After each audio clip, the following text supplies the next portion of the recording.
Oi, está começando o 141º episódio do 451 MHz, o podcast para quem lê até com os ouvidos. Eu sou o Paulo Werneck, editor da revista 451. 2 vezes por mês, a gente conversa aqui com autores, críticos e leitores sobre os livros mais legais que acabaram de ser publicados no Brasil. Eu não estou traduzindo a obra do autor, eu estou traduzindo a personalidade do autor que está ali no palco.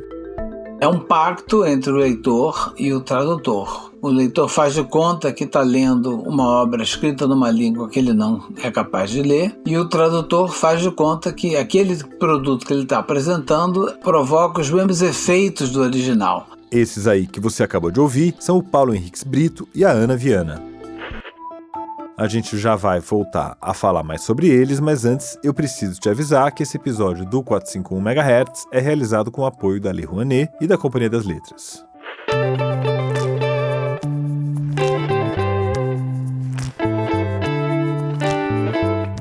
Oi, ouvintes do 451 MHz, aqui é a Stephanie Rock, editora da Companhia das Letras.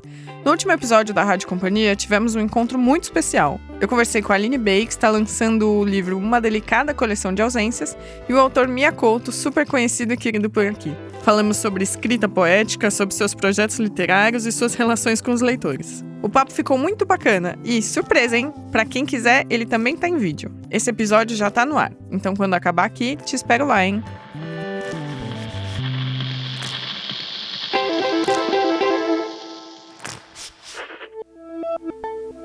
O Paulo Henriques Brito é poeta, contista, ensaísta, tradutor, professor e agora acabou de se tornar imortal. É isso mesmo, um imortal da Academia Brasileira de Letras. Ele foi eleito em maio para a cadeira número 30, que pertencia a Heloísa Teixeira, morta em março desse ano. O Paulo Henriques Brito já publicou 14 livros, sendo 8 de poesia, 3 de ensaio e 1 infanto-juvenil. E já traduziu mais de 120 livros de autores de língua inglesa, não é para qualquer um. E é por isso mesmo que o Paulo Henriques Brito é um grande professor, é um grande formador de tradutores. Eu mesmo, nas minhas poucas traduções literárias que já publiquei, tenho ele como uma referência central. Tive a oportunidade de assistir algumas aulas dele. Então é para falar de tradução literária, esse gênero literário absolutamente fascinante, que a gente convidou ele aqui. Inclusive conversamos com ele antes dele ser eleito para a Academia Brasileira de Letras. Então não tive a oportunidade de perguntar para ele sobre esse assunto. Já a Ana Viana é bióloga de formação, mas se encontrou mesmo como tradutora ou intérprete. Ela trabalha principalmente como intérprete simultânea, isso mesmo. É na voz dela que a gente ouve ali, por exemplo, a cerimônia do Oscar, ou então aqueles horripilantes discursos do Donald Trump. Ela já faz a cerimônia do Oscar desde 2008, então é uma voz com a qual a gente já tem alguma intimidade, inclusive, e já participou várias vezes da FLIP, a Festa Literária Internacional de Paraty, trazendo a voz dos escritores internacionais para os nossos ouvidos. Então, nesse episódio, a gente juntou o Paulo Henriques Brito e a Ana Viana para falar sobre tradução em geral, tradução literária, interpretação, todas as situações em que a gente é obrigado a passar de uma língua para outra. Esses profissionais hoje estão sendo desafiados pela tecnologia, pela inteligência artificial, mas a gente sabe que o cérebro humano é insuperável na hora de traduzir uma obra literária ou então de fazer as necessárias escolhas enquanto um político internacional, por exemplo, ou uma estrela de Hollywood, está fazendo o seu discurso. É para falar sobre esse ofício tão fascinante que eu convidei então o Paulo Henriques Brito e a Ana Viana para conversar com vocês aqui no 451 MHz. Vamos conferir a primeira parte da entrevista.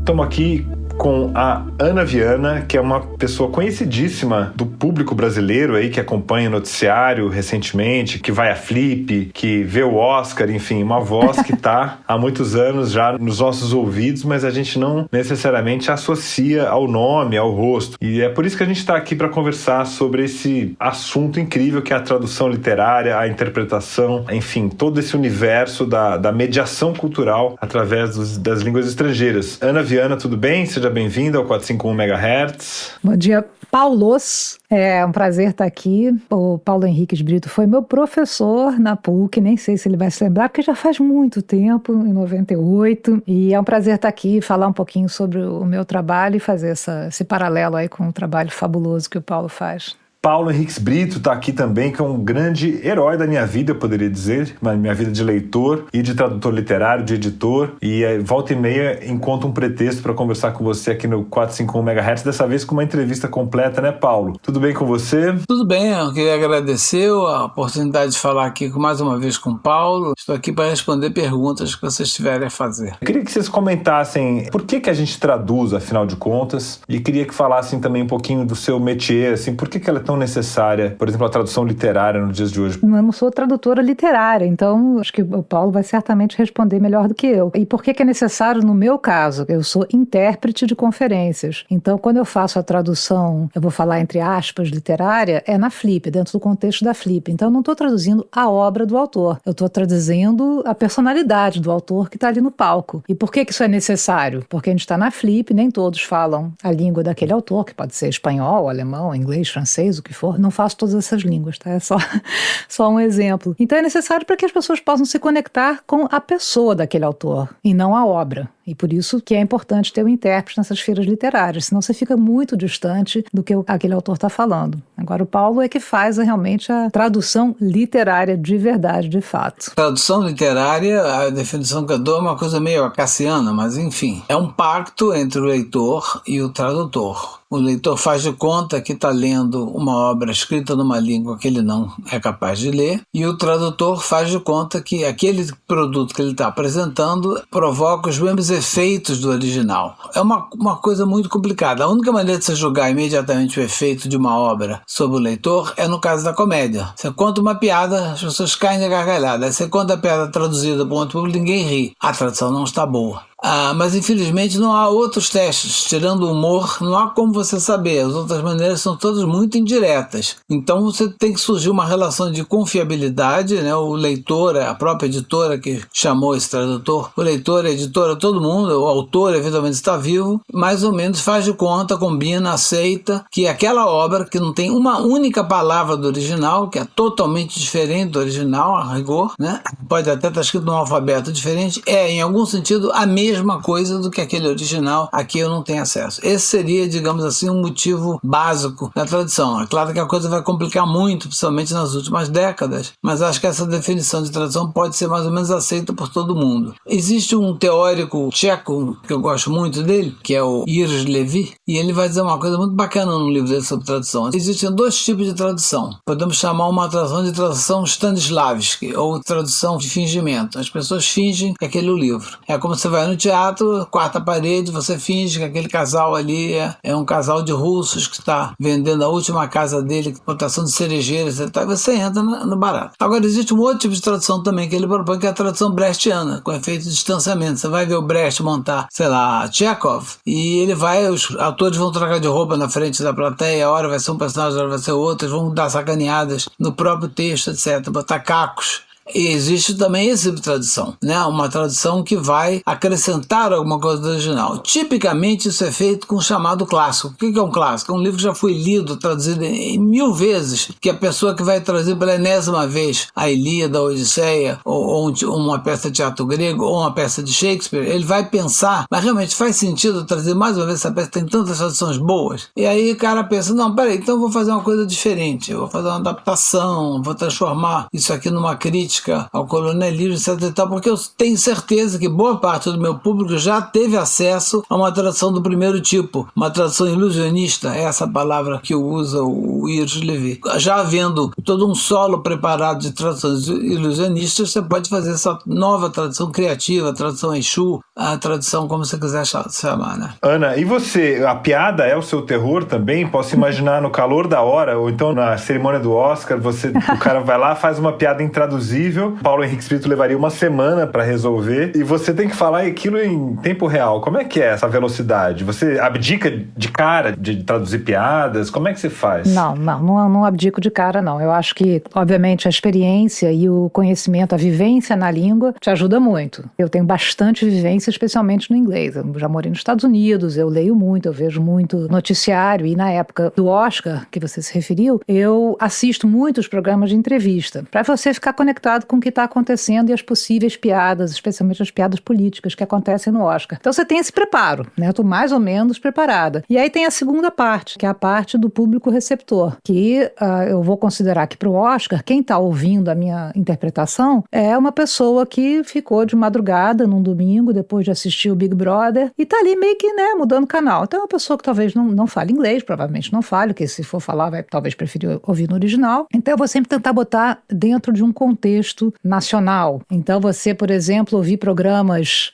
de TV de humor brasileiro, você saber se tem algum... esses jargões que às vezes tem numa novela, uma coisa, aí você joga aquele temperinho de uma palavrinha engraçada, divertida, que esteja sendo usada no contexto brasileiro, especialmente da TV brasileira, o público já fica feliz. Então eu não vou traduzir a piada exatamente como ela está sendo falada lá no palco do Oscar. Eu vou traduzir tentando dar aquela pitadinha, um temperinho que vai fazer a diferença para o público que está me ouvindo. Agora, em relação a Flip, por exemplo, o meu maior pesadelo não é piada. A gente costuma ir lá conversar com os autores antes e tal, pergunta até se vai... A gente não pergunta se vai contar piada, isso eu faço em outras conferências, mas eu pergunto o que eles vão ler, porque muitos vão ler trechos dos próprios livros. E aí a gente consegue receber, às vezes, uma tradução fabulosa feita pelo Paulo Henriques Brito, e aí a gente recebe aquilo bonito, é só você ler. Agora, muitas vezes a pessoa se levanta e fala, eu vou recitar Fernando Pessoa. Sobe no palco e resolve recitar Fernando Pessoa, e eu tô na cabine e tenho que fazer Fernando Pessoa pro inglês ali. Aí, a minha técnica, é aprovada pelo meu chefe de equipe na Flip, que é o Christopher Peterson, é falar, por favor, aproveitem no original. Porque eu não sou nem louca de fazer um Shakespeare ou um Fernando Pessoa, seja lá o que for, ali impromptu, ali para o inglês ou para o português, na língua que for, porque aí é maluquice. Lembro uma vez a Roberta Estrela Dalva subiu ao palco e ela tinha tudo programadinho, não sei o que, e de repente ela resolve fazer um rap, uma coisa, ela vai naquela coisa da poesia ritmada. Eu não vou estragar o ouvido dos meus pobres ouvintes americanos ou estrangeiros tentando acompanhar a Roberta Estrela Dalva numa leitura dessa, né? Realmente deve ser um terror mesmo, o pânico, né, que bate nessa hora. É o cúmulo da experiência de todo tradutor de estar lidando com a imperfeição o tempo todo, né? Uma coisa que o Paulo já falou muito nas aulas dele, que o tradutor é o único profissional que fica apontando os erros no seu próprio trabalho, né? Que o engenheiro não faz isso. Como é que era, Paulo, que você fala? Você nunca viu o engenheiro falar, essa ponte aqui tá mal calculada. Você não vai no... Quando a ponte cai, talvez, né? Os médicos, fulano causou a morte de não sei quem lá. Mas a solidariedade entre atores é terrível, né? Os atores se denunciam o tempo todo, um picha o outro. Meu Deus, fica lá.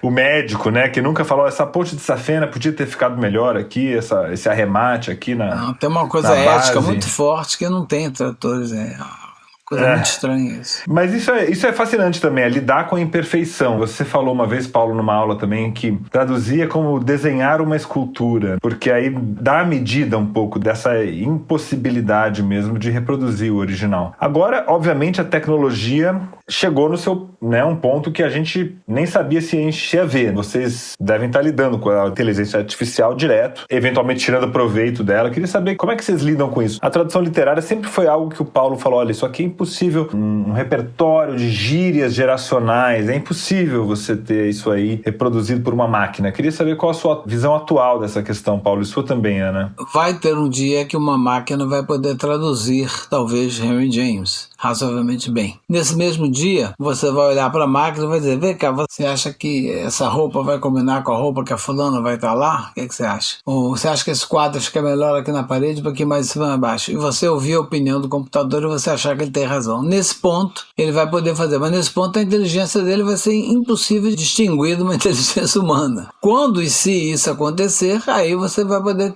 desenvolver máquinas de tradução tão boas quanto um tradutor humano. Mas você vai ter que realmente igualar a capacidade humana de fazer milhões de ajustes, de observações de caráter crítico, avaliativo, né? Que por enquanto eu acho que ainda é difícil dizer, mas acho que ainda não chegamos lá, não. Pode ser que chegue até em breve do jeito que a coisa tem. E você, Ana, a coisa do tempo real já existe, a interpretação? Existe, mas com certeza, já certamente perdi muitos eventos para isso. Agora, eu acho que assim como no caso do Paulo, que é um tradutor já de muito renome, muita experiência, ele não vai vai perder, digamos assim, trabalho para uma inteligência artificial. Assim feito eu, sem a menor falsa modéstia, também não vou perder, porque eu já tenho 30 anos de experiência, eu consigo fazer uma tradução de alto nível e com certeza melhor do que uma IA. Mas tem muitos outros trabalhos menores, por exemplo, uma empresa que faz reuniões semanais sobre engenharia, sei lá. E ali ele não vai precisar, ele bota uma inteligência artificial para fazer aquele bate-volta entre os engenheiros, porque é um assunto repetitivo, é um assunto... Aí não precisa do intérprete ali. Certamente eu tenho clientes que já assumiram, clientes com esse tipo de perfil. Agora tem outras coisas que não tem jeito. Uma Flip, por exemplo, ou qualquer outro festival literário, você tem a emoção do autor. E é uma coisa muito interessante, o intérprete vai traduzir a personalidade. O tradutor literário vai traduzir a personalidade da obra, e não do autor. É claro que o autor vai passar um pouco da sua personalidade através da obra. Então, na Flip, por exemplo, quantas vezes eu já não comprava antecipadamente um livro de um autor, e aí na hora que eu vou traduzir, eu achava o cara um chato, um antipático, uma pessoa enjoada. Eu falei, nem vou ler, porque faz essa diferença, e faz a diferença a forma como a pessoa se apresenta. E eu tenho certeza que se o cara é chato, na minha voz de tradução, vai sair um cara chato. Se o cara é divertido, à vontade, brinca, eu também vou passar essa emoção. Então a emoção que eu passo na interpretação não é facilmente reproduzida por uma inteligência artificial. Agora, eu sou super fã do ChatGPT, eu tenho o ChatGPT pago, adoro, uso para pesquisa, para melhorar a redação de e-mails, quando eu tenho que escrever e-mail em francês, que é um sofrimento, em vez de pegar lá o meu dicionário de conjugação verbal de francês, que está aqui atrás, eu preparo um textinho, boto no ChatGPT e falo, arruma para mim. Ele vai arrumar. Então, assim, é uma benção, eu economizo muito tempo. Agora, com certeza, vou perder cliente e certamente alunos do Paulo vão ter um mercado muito mais limitado para uma tradução mais básica, mas a grande literatura, pouquíssimo provável que uma inteligência artificial possa substituir o trabalho de grandes tradutores. Chamada literatura de gênero, essa aí vai ser cada vez mais traduzida por máquina. Com certeza. Inclusive escritas, né? As obras originalmente serão escritas por inteligência artificial, como até saiu uma matéria Programa recentemente. um ChatGPT da vida aí para escrever histórias do Velho Oeste, os romances com açúcar, ele vai fazer numa boa. Vai fazer numa boa. Roteiros de Hollywood, inclusive, né? O pessoal tá super preocupado com isso lá, que tem um mercado os proprietários estão em pânico, né? Uhum. Mas os tradutores não estão, Paulo? Você e seus amigos ali da Associação de Tradutores? Pois é, eu não frequento já há muito tempo sindicato, devo confessar, mas o que eu acho que é o seguinte, o que vai mudar o trabalho do tradutor, vai mudar radicalmente. Alguns trabalhos vão ser perdidos de modo, assim, quase total. Vou dar um exemplo que eu sempre gosto de dar. Você trazer uma bula de remédio, é o que há de mecânico, o vocabulário limitadíssimo. Acho que há 20 anos atrás já era possível fazer uma tradução rudimentar, mas imagina hoje. Agora tem uma coisinha. Se essa bula for feita nos Estados Unidos ou na Europa, vai ter uma hora que diz assim, enche um copo d'água. No Brasil vai ter que botar, enche um copo de água filtrada. Esse tipo de revisão quem vai fazer é um tradutor humano. Mesmo uma tradução bem do texto de literatura de consumo, essa nova categoria criada pelo Jabuti, mesmo um texto como esse, você passa ele para a máquina, depois tem que passar para a mão de um tradutor que vai fazer um trabalho bem pesado de revisão, né? O tradutor já faz revisão. O que vai acontecer é que os textos muito simples, passam do tradutor, vai ser praticamente exclusivamente um trabalho de revisão, uma revisão fina só. Revisão e pesquisa também, né? Porque na primeira, antes da inteligência artificial, tal como a gente está vendo, a maravilha que é você, para um tradutor, ter à disposição os dicionários todos, você tem dicionários franceses antigos, você tem manuscritos, e mesmo o Google Images, em traduções que eu fiz, eu já cheguei assim, tal coisa é uma poltrona ou um sofá? Você joga no Google Images e aí você descobre visualmente. E Ana, você estava falando da emoção, né? E você tem traduzido, inclusive, o Donald Trump, né? Eu tenho ouvido sua voz dizer coisas horríveis. Eu queria saber como que é também lidar com um cara como esse, um vilão da vida real, e como que você faz pra, enfim, como é que é passar pelo seu corpo, essa vibe? O Trump em si é um cara facílimo de traduzir, porque ele é muito básico. Ele é um cara básico, ele tem um vocabulário limitado e ele repete quase tudo, no mínimo 2 vezes. Então, se você, por alguma questão até da qualidade do som, não conseguiu pegar aquela palavra na primeira vez que ele falou, ele vai repetir, porque ele gosta muito de se repetir. E ele repete também os discursos dele ao longo da vida, né? Então, quando eu me preparo para o Trump, eu vou ouvir os comícios que ele fez, eu vou ouvir alguma entrevista e tal, e são sempre os mesmos termos, ele sempre... Uma coisa que ele faz muito, que é enjoadinha, é falar o nome das pessoas que estão ou em volta ou do gabinete dele. Então você tem que ter aquela listinha de pessoas. Então essa é a parte de preparo básico. A parte da emoção, para quem está me acompanhando no estúdio, às vezes eu estou dentro do estúdio da televisão, eu fico numa mesinha à parte. E às vezes tem uma câmera assim em cima de mim, porque a transmissão está indo para São Paulo. Então eles têm que ver que eu estou ali, que eu estou pronta e tudo mais. E aí eles ficam vendo. Eu passo a vida fazendo careta. Na posse dele, quando ele começou a falar aquelas asneiras todas e que só tem 2 gêneros e que vamos falar de Golfo da América, eu fico fazendo caretas horríveis.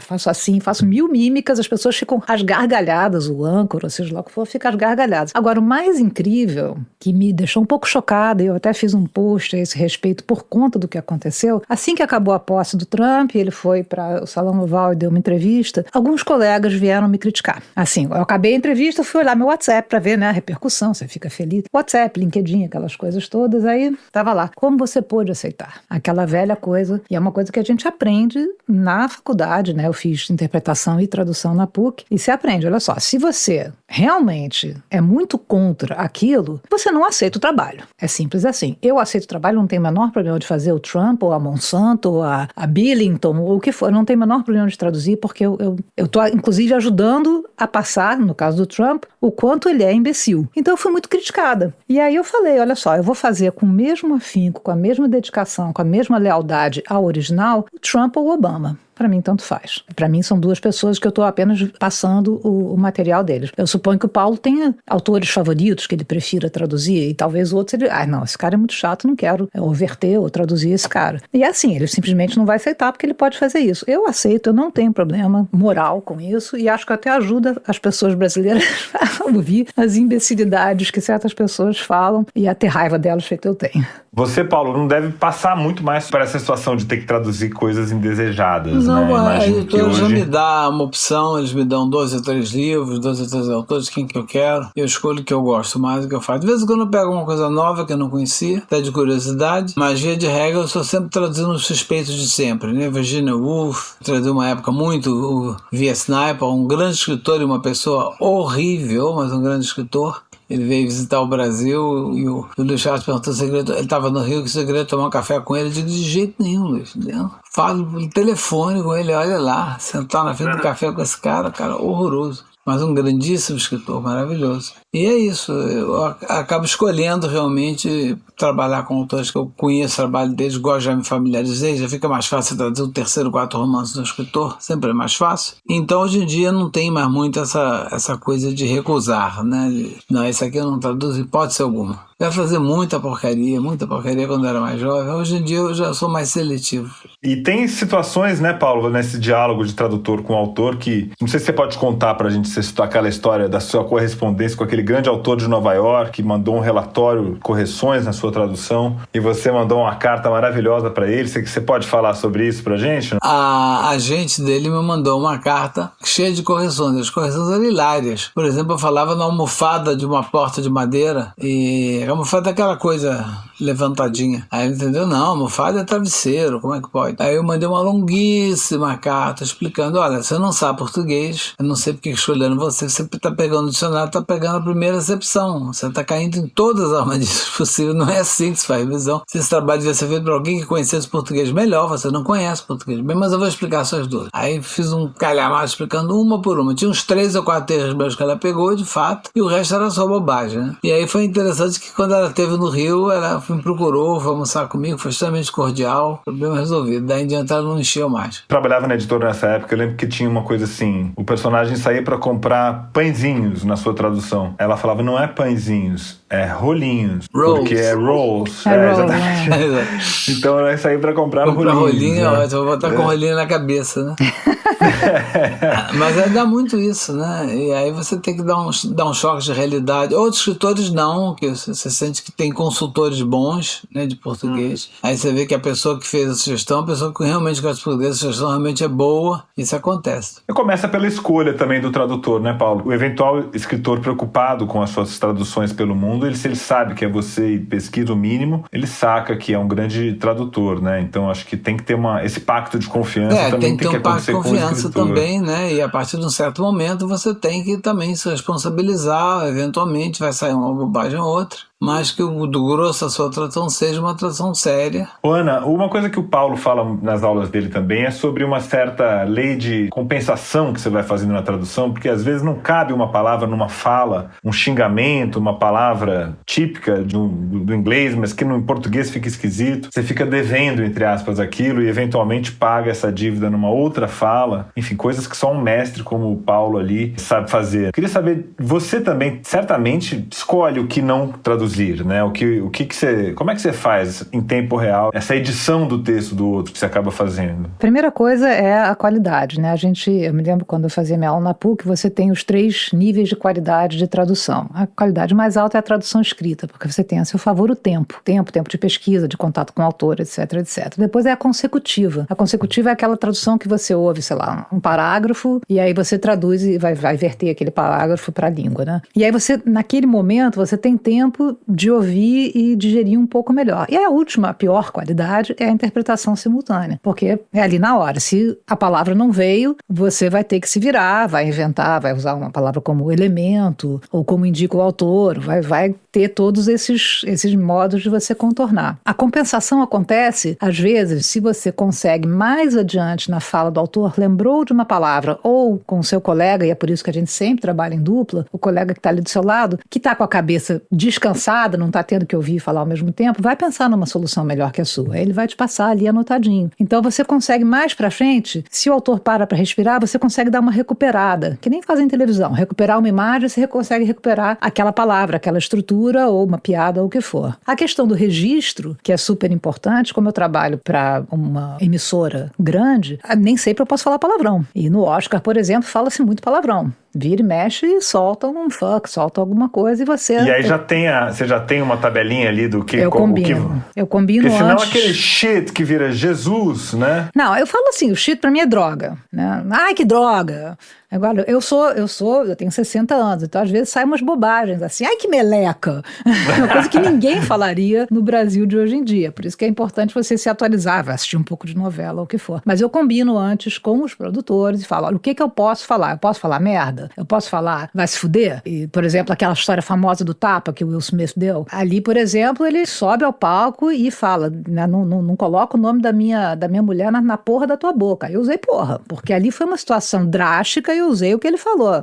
Your fucking mouth. Eu falei, mandei um porra e não posso fazer nada. Eu tava com o Fábio Porchat e mais um monte de gente no estúdio, eles são os boca suja mesmo, então não teve problema. E foi no calor da coisa, ali não teve jeito. Agora, você tem que combinar um pouco antes. A flip é a mesma coisa. Você vai sempre ter um registro melhor, mas também acompanhando o teu autor. Você não vai fazer uma coisa muito elaborada se o cara é simples. E o inverso também. Enfim, você tem que sempre passar o mais próximo possível do original, né? E ocorre aquela correção que o tradutor acaba fazendo. Paulo, não sei você também, isso é uma coisa difícil de evitar, né? Não tem como evitar, A gente tem uma tendência a normalizar o que está fora do normal. Tem uma coisa marcada no texto que é para ser estranha e você não resiste e normaliza aquilo. Aí na hora do cotejo, digo, poxa, eu não devia ter feito isso. Aqui o autor botou uma coisa muito estranha, eu tenho que botar uma coisa muito estranha também. É aquela velha frase do Mechonique, de um tradutor francês, que eu sempre passo para meus alunos: traduzir o marcado pelo marcado, o não marcado pelo não marcado. O que é feijão com arroz tem que ficar feijão com arroz. O que é caviar tem que ser caviar. A coisa muito estranha no original tem que ser uma coisa muito estranha na sua tradução, e mais adiante vai explicar a estranheza daquilo. E aí você já vê a questão, voltando à questão da IA, né, Paulo? Porque imagina você, na inteligência artificial, fazer uma coisa dessa. Ela vai normalizar, ela vai fazer o melhor possível naquela língua-alvo. Né? Não vai conseguir saber que aquilo ali era uma coisa esquisita, que era o sore thumb, né? Aquela coisa que estava saltando aos olhos. Não vai saber, mas olha, fica muito mais bonitinho desse jeito, vai te entregar uma coisa bonitinha. E aí que o tradutor vai funcionar como revisor, ele vai atento para esses lugares que ele já sabe que vão ser problemáticos e vai meter a mão dele ali.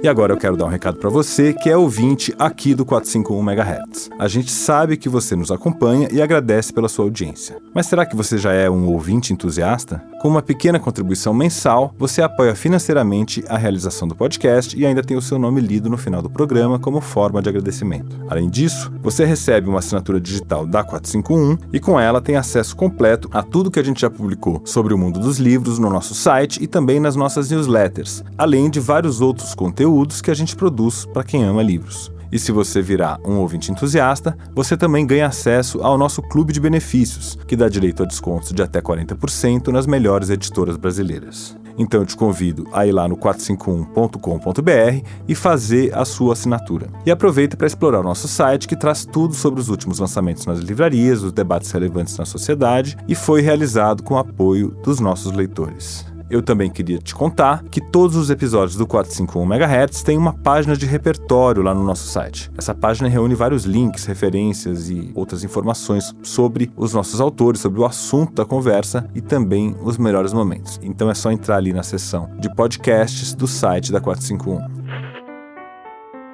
E antes de seguir com o programa, a gente tem um recado para você da revista Piauí.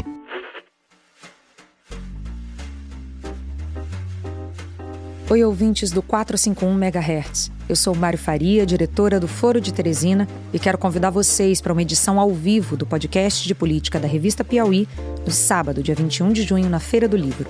Estaremos lá eu e o nosso trio favorito, Fernando de Barros e Silva, Ana Clara Costa e Celso Rocha de Barros. Não esquece, dia 21 de junho, às 17 horas, na Praça Charles Miller, em São Paulo. Nos vemos lá. E agora tem um recado nosso da Feira do Livro. Ministério da Cultura e Petrobras apresentam. Começa amanhã a Feira do Livro 2025, o festival literário a céu aberto. Drauzio Varela, Marcelo Rubens Paiva, Afonso Cruz, Marilena Chauí, Lázaro Ramos, Rafael Montes, Pedro Mairal, Lina Meruane e muitos mais vão ocupar a Praça Charles Miller, no Pacaembu, em São Paulo, do dia 14 ao 22 de junho. E tem mais! Neste ano, pela primeira vez, a Feira do Livro terá uma programação especial para crianças no Espaço Rebentos. O evento é gratuito. Venha ocupar a praça com a gente. Siga a Feira do Livro no Instagram para conferir a programação completa.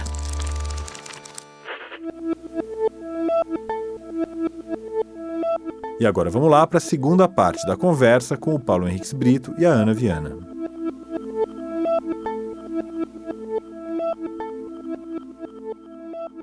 Mas a parte mais prazerosa para você, Paulo, qual que é? É a da tradução, da primeira abordagem ali? É essa revisão, o cotejo? Não, melhor é quando está todo traduzido, cotejado, e aí você vai fazer a revisão final.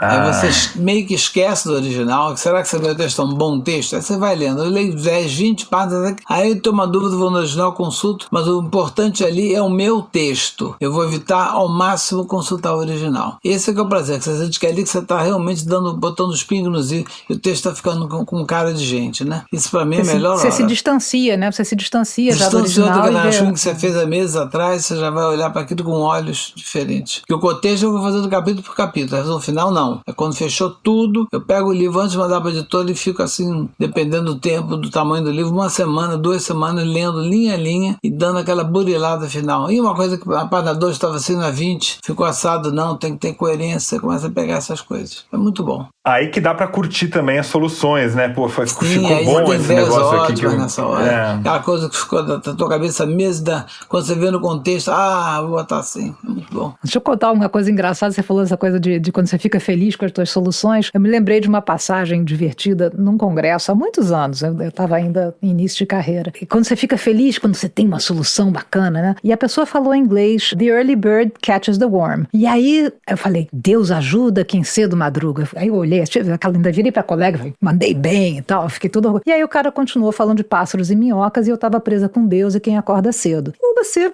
quebra a cara, né? Então tem que ter aquele distanciamentozinho suficiente. Eu mandei bem, na hora veio, pá, ali aquela frase, né? Mas eu depois quebrei a cara, porque como é que eu vou meter... Aí eu tive que, né, recuperar e falar em inglês essa frase, e falei dos passarinhos e das minhocas, aí já tinha perdido, era uma coisa de economia, já tinha perdido a parte que realmente interessava. Então o que interessava ali era a economia, não era o passarinho, ou quem acorda cedo, ou o que fosse. Então você tem que ter aquele distanciamentozinho para não fazer essas escorregadas, as armadilhas, né? Eu escorreguei na casca da banana feio ali. Mas de poder corrigir também, que é legal, uma coisa que vocês fazem. Às vezes você refere uma palavra, você dá aquela corrigida no final quando dá um respiro. E você, Paulo, como é que você faz assim, por exemplo, quando você passa por uma palavra que você não tem muita certeza se você sabe o significado, como é que você marca ela para não interromper o fluxo da escrita, ter que parar no dicionário? Eu deixo como é que marcado ali, põe uma arroba, uma coisa ali, no intervalo de trabalho eu vou contactar pessoas que eu conheço, que vão me dar sugestões boas, aí eu vou contactar enciclopédias online, dicionários, e aí eu volto, só dar a busca pela arroba, não vai ter nenhuma outra arroba no texto, eu encontro e conserto. Isso eu faço muito. Vai metendo arroba, porque imagina, uma coisa comum na nossa vida de editor é você ter que olhar palavras que você acha que você já sabe o significado, mas você tem que olhar para você também evitar que a sua ignorância não seja o parâmetro da coisa. Isso aí é difícil, né? Esse limite é difícil, né, Ana? Você, por exemplo, se você se prepara muito pelo que você está contando, é difícil você entrar num campo minado, assim, sem saber. É muito difícil, sem dúvida. A gente tem que... Eu me preparo demais.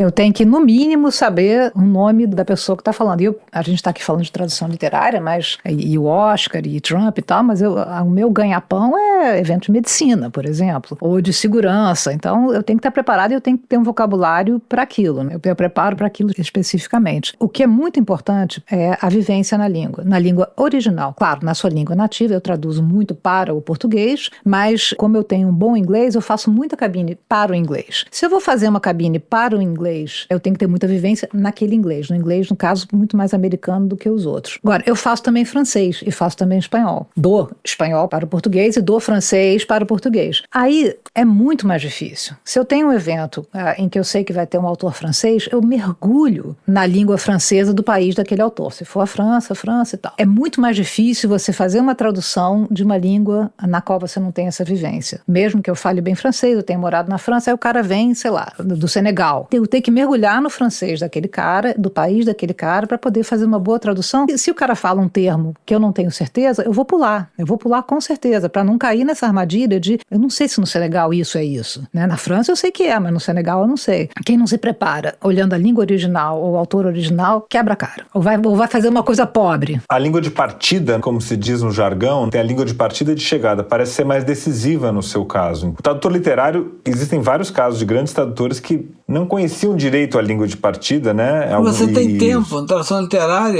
eu já usei trazer até poetas latinos, com muita dificuldade, com bons livros, consultando Antônio Cícero, etc e tal. Mas o intérprete não tem essa arma. O intérprete tem que fazer a coisa ali na hora. Então tem que ter uma vivência muito grande da língua, não dá tempo de fazer pesquisa. A língua de chegada, no meu caso, quando é mais para o português, é tranquilo, porque é a minha língua materna, é a língua que eu vivencio. Agora, por exemplo, eu trabalhei muito para países lusófonos da África. Fiz muitas missões com o Fundo Monetário Internacional para a África. O contexto é outro, é totalmente diferente. Eu tenho que traduzir do inglês para o português. Eu uso o português brasileiro, não tento fazer mas eu tenho que adaptar um monte de coisa para o português que se fala em Angola ou em Moçambique ou o que for, né? Aí é totalmente diferente. Aí todo o meu conforto de traduzir para o português vai para o espaço. É quase como traduzir de duas línguas minhas não nativas, né? Ana, e essa profissão de intérprete é uma coisa em que você ficou, né, sabe? Vamos dizer que você poderia ter feito resolvido fazer tradução literária, embora o pague-se, imagino, muito pior do que na interpretação, né? Com certeza.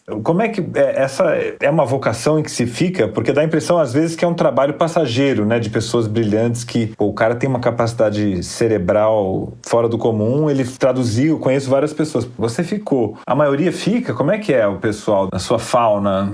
Tem de tudo, né, Paulo? Eu acho que tem muita gente que leva a profissão de uma maneira, uma profissão, um bico. Eu sei falar inglês, eu sei falar português, eu vou ser intérprete para ganhar um troco até eu fazer uma outra coisa. Eu não. Eu fiz um caminho bem diferente. Eu sou formada em biologia, ciências biológicas, eu fiz um mestrado em biofísica no Fundão, fui fazer mestrado na França, foi quando eu aprendi francês, e depois eu entrei para interpretação. E muito por causa da minha irmã, que vocês conhecem, a Branca Viana, e ela já fazia letras na PUC, e dentro do curso de letras na PUC ela fez interpretação. E aí quando eu falei que eu não queria mais trabalhar com ciência, ela falou, olha, por que você não tenta? Você fala francês, você fala inglês, tenta. Aí eu entrei pro curso e me apaixonei, achei... Quer dizer, o primeiro dia eu chorei, falei, não sei falar inglês, não sei falar português, não sei fazer nada, não consigo ouvir e falar ao mesmo tempo, e fiz o curso, na época eram 2 anos. E aí em seguida, eu pulei 1 ano e fiz o curso de tradução, que eu falei, puxa, esse negócio de tradução de interpretação é bacana, eu tô ganhando dinheiro, mas eu quero também fazer a tradução literária. E vi que absolutamente não era a minha praia, não é o meu perfil. Eu gosto muito dessa coisa imediatista da profissão de intérprete.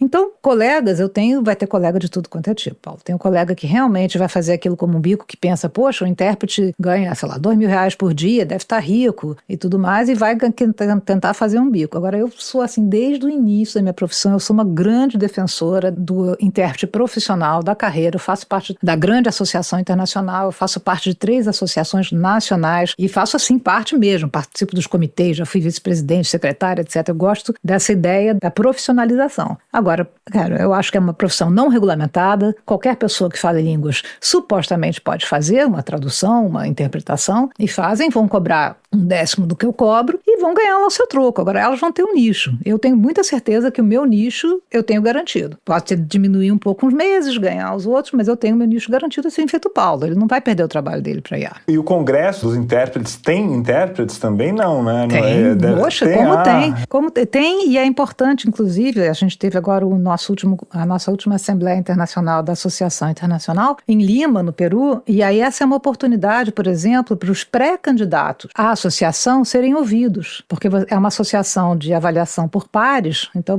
para entrar na associação, você tem que ter a assinatura de uma pessoa. Olha, eu ouvi esta pessoa fazendo do francês para o espanhol e ela realmente sabe o que está fazendo, ela tem a mesma combinação de línguas que eu e ela sabe o que está fazendo. Então essa é uma grande oportunidade para os alunos. Na PUC, a PUC faz muito isso. Eu fiz muita supervisão junto com a coordenadora de intérpretes da PUC, a Rafaela Quental, fiz muita coordenação de intérpretes alunos dela para serem ouvidos por outras pessoas e entrarem nas associações dessa maneira. Então tem intérprete, às vezes de línguas que nem precisa ter. Você bota lá uma pessoa fazendo russo e não tem ninguém ouvindo russo, a não ser a pessoa que vai patrocinar. Então funciona, a gente sempre tem intérprete. Amanhã tem uma palestra enorme para Bélgica, da nossa associação, e vai ter intérprete. Muito legal ver essa especialização, claro que é necessária, né? Não tem dúvida que não dá para fazer na base do improviso. E você, Paulo, você testemunhou a profissionalização da profissão. Estava no dia que foi fundada a ABRATS, a Associação Brasileira de Tradutores.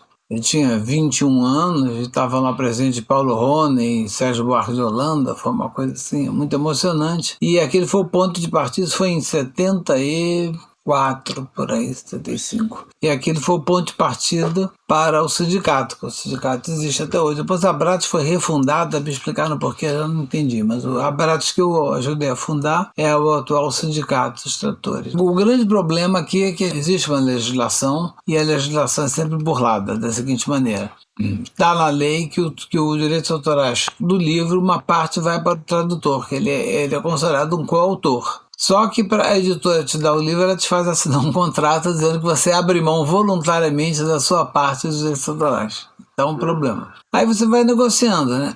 Com as editoras que eu trabalho hoje em dia, eu mais ou menos já combinei o seguinte: se é um livro que está em domínio público, e, portanto, nenhuma parte vai para o autor, eu quero que essa parte vá para mim. Isso aí eu tenho conseguido. Isso é uma coisa, é o mínimo na Europa, né, nos Estados Unidos. O tradutor tem não só o direito autoral, como também direito de empréstimo nas bibliotecas. Quer dizer, o cara ganha uma compensação pelas vendas que deixam de acontecer porque o livro foi emprestado. Em muitos lugares esse direito existe no papel, mas tal como no Brasil é burlado. Sim. E o tradutor aqui, só para o que o ouvinte que não conhece, ele ganha por laudas, ou seja, é uma página cheia de caracteres, né? Varia quantos caracteres por editora.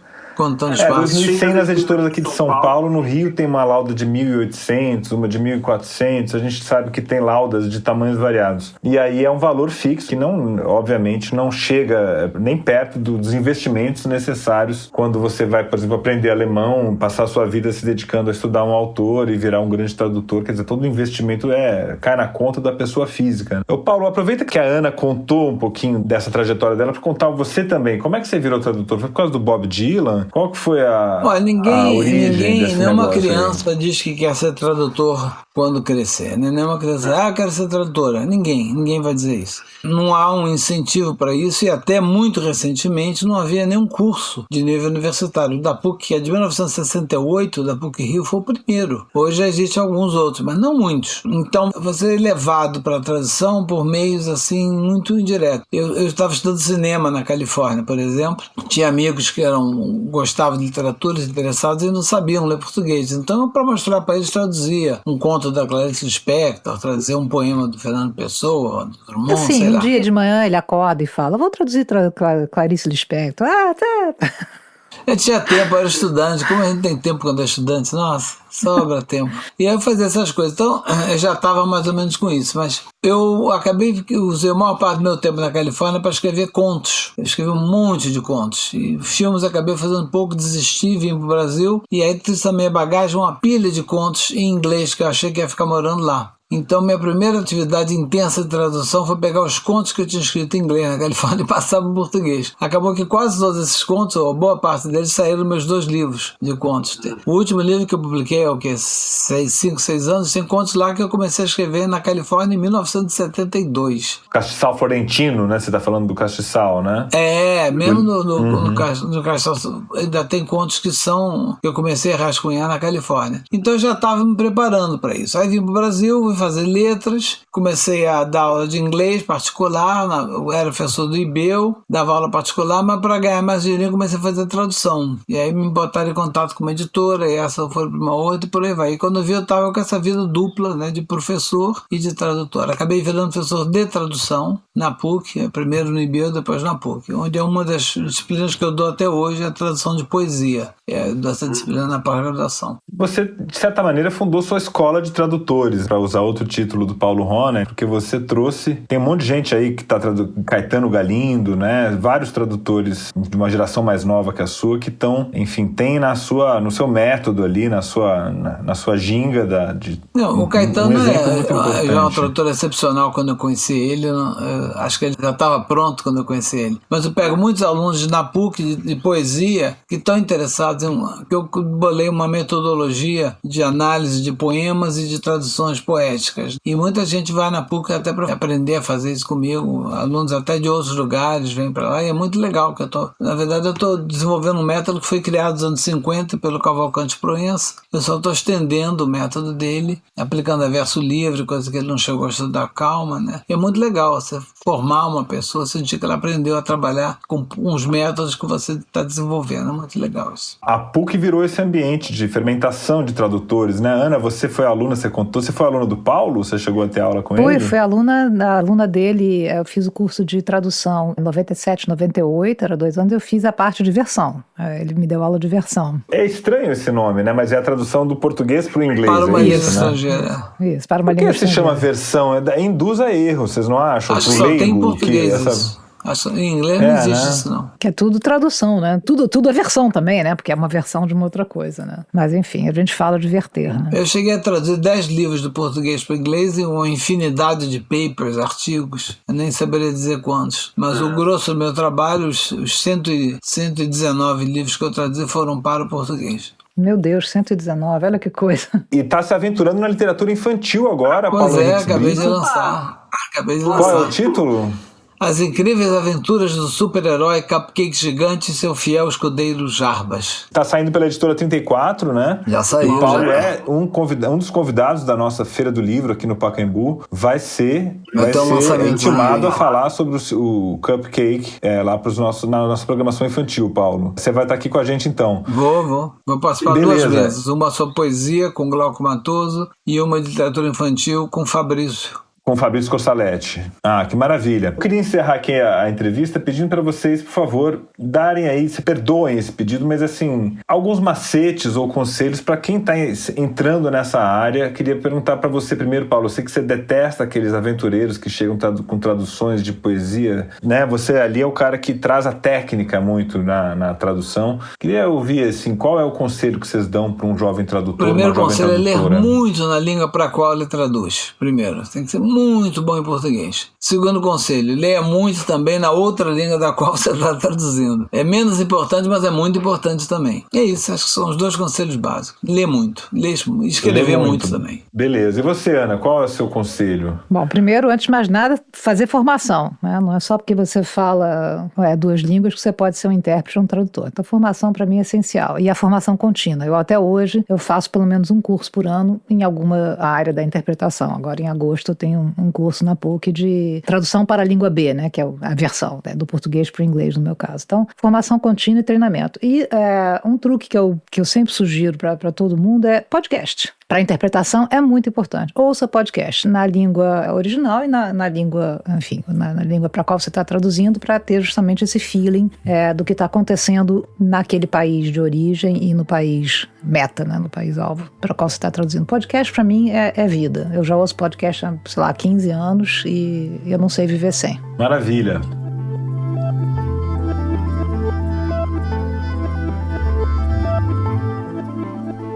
E antes de me despedir, eu queria passar para o quadro do 451 MHz, que traz o melhor da literatura LGBTQIA+, de todos os tempos.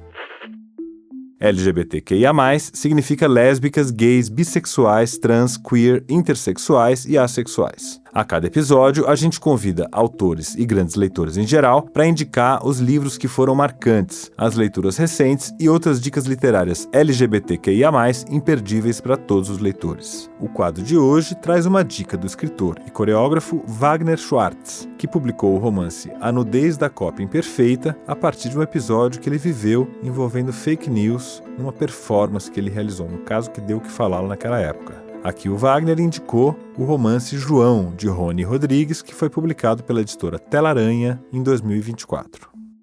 Rony e eu nos conhecemos porque trabalhamos com dança contemporânea e com literatura. É o corpo que nos orienta e a sua edição. Para quem não conhece, ele mora em Curitiba, escreve, performa e ensina francês. Já morou na França, sem monetizar o folclore, e sabe o que significa o verbo apagar. Sabe escrever com o que resta. Rony também é gay, como eu, um gay de vida pública que fala para ser ouvido e um gay que na vida privada assume o não verbal. Por isso, João não é apenas um procedimento, pode ser aquela transa que você não viu. Em João, Rony apaga o contexto de Armada de João Gilberto Nou, um de seus autores preferidos. Retira dele as palavras que só cabem no seu corpo. O livro de Nou não perdeu páginas, perdeu o narrador. Quando leio João, escuto a voz de Rony. João é um romance curto, poderia engrossar. Caso estivéssemos falando daquilo que na vida privada, Rony procura num corpo qualquer. Mas João é refinado com o que vem depois do gozo. Não o gozo pornográfico, nem o atlético. No gozo com esse João, o jorro na página não gruda. Então essa foi a dica do Wagner Schwartz, João, de Rony Rodrigues, lançado pela Telaranha em 2024. E agora aproveita que você está aí com o seu celular por perto e faz uma avaliação desse episódio e também do podcast. No Spotify e no Apple Podcasts, por exemplo, você pode dar 5 estrelas para o nosso programa e comentar o que achou desse episódio. É só lá clicar no ícone com as 5 estrelinhas e atribuir a sua avaliação. Você também pode indicar agora mesmo o 451 MHz para outras pessoas. É só clicar no botão de compartilhamento e enviar por Zap para as pessoas com quem você gosta de discutir temas literários. E antes de dar tchau, eu queria agradecer aos nossos ouvintes entusiastas que colaboram financeiramente para a realização do podcast.